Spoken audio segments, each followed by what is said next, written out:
Okay naman. Excited at the same time, medyo kinakabahan kasi first major injury ko to, pero yun nga, may mga activity na parang nahihilang pa. Pero hopefully this coming yung mga last quarter ng taon na to, medyo gumanda na yung takbo ko.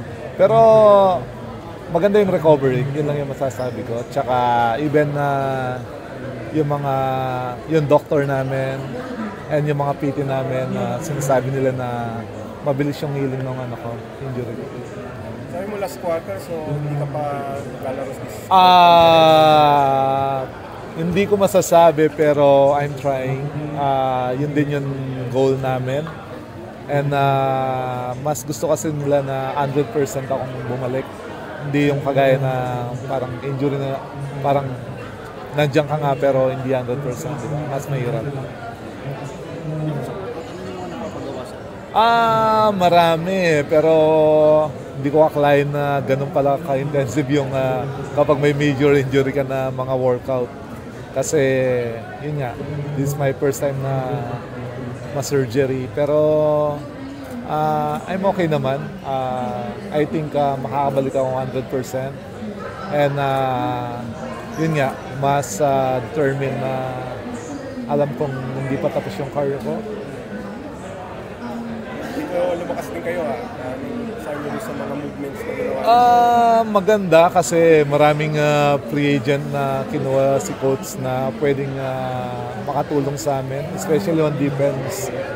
Kasi yun naman yung number one goal namin is to play defense para manalo ng games.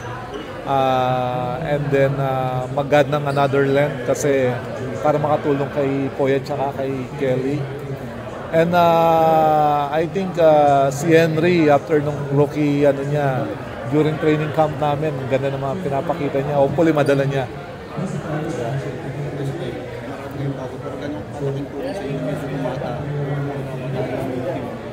Maganda kasi nakita naman natin na during last season, yung playoffs medyo nahuhubos na yung mga player, ang daming injuries Pero yun nga, nag-add ng mga another young guys si coach para sa mga panghaba ng ng mga stretch ng mga veterans namin. Kasama na ako doon. Kaya ba uli ang Grand Slam?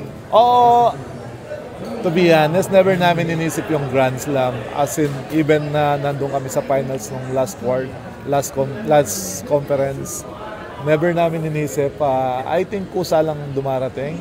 Kasi once na inisip mo yung ganun na goal, mape-pressure ka lang. So, siguro, yun nga, for us to win another championship or ganun na run, I think pinaka-importante sa amin is one game at a time, and then yung goal namin is to win games muna.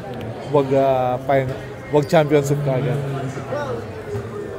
Reaction mo lang kay LA na coach na kayo? To be honest, sobrang happy ako sa kanya kasi from madalang lang yun from player to head coach kagad, di ba? Yung transition na gano'n. And sobrang happy ako kasi nakita ko siya during our college. Kasi teammate ko siya nung PBL days and national team, kung paano kagaling na player.